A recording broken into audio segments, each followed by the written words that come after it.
આયુર્વેદા ગાંધીધામ કચ્છ। શું તમે જાણો છો વસંત ઋતુની અંદર આપણા શરીરમાં નેચરલી કફ વધે છે।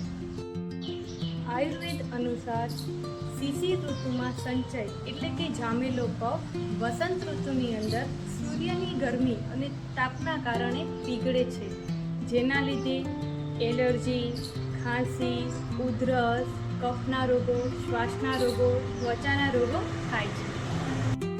એના માટે સૌથી શ્રેષ્ઠ આયુર્વેદિક ઉપચાર છે વમન કર્મ, the authentic Ayurvedic panchakarma therapy.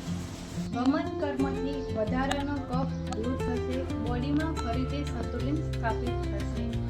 શ્વાસના રોગો, એલર્જીના રોગો, શરદી, ખાંસી, ત્વચાના રોગો વગેરેમાં ફાયદો થશે। જૂની એલર્જીના રોગોમાં વમન કર્મ ચોક્કસપણે કરાવવું જોઈએ। વારંવાર થતી એલર્જીના રોગોમાં પણ વમન કર્મ ચોક્કસપણે કરાવવું જોઈએ। તો આજે જ અમારો સંપર્ક કરો જીવનમ આયુર્વેદા ગાંધીધામ કચ્છ।